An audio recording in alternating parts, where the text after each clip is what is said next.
चलो अब सुनना सामान लेके पहुंच और बंदे लोग को भी कॉल करो अरे लड़के लोग घुस गए हैं बंदे लोग को कॉल करो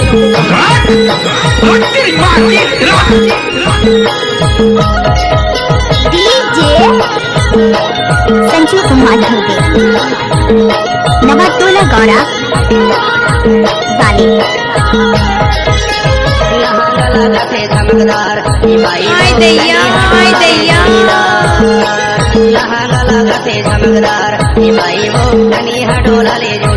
छम छम नाचे छम छम चली जाओ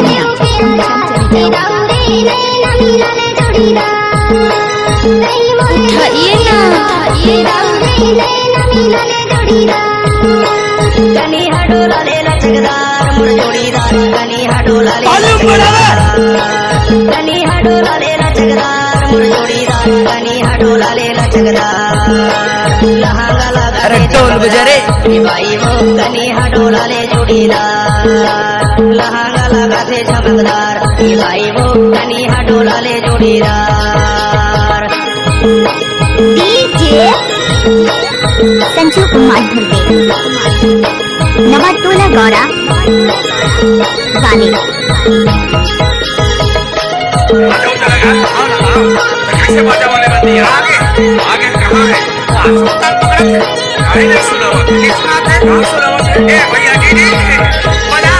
बजा दो सूर्या पहिरले मुर जोड़ीदार मांगमा सिंदूर धराले हाय दैया हवे माया वाली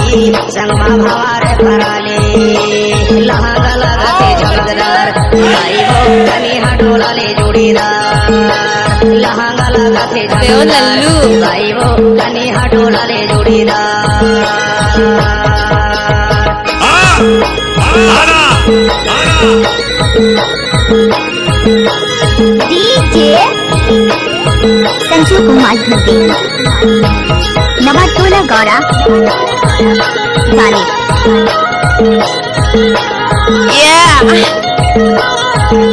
ए आलो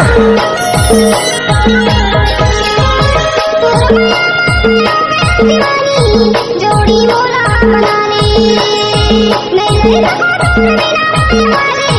चाहे गिरिया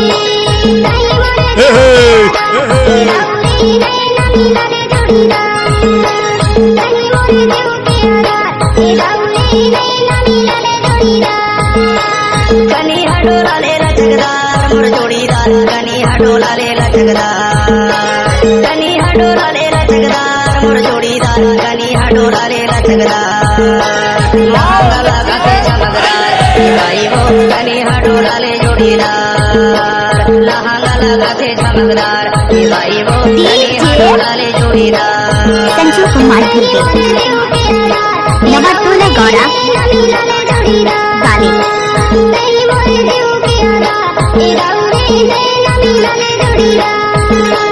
लहंगा लगाते चमकदार भाई वो कनी हडोला ले जोड़ीदार लहंगा लगाते चमकदार डीजे संजू कुमार धुबे नवाटोला गौरा वाली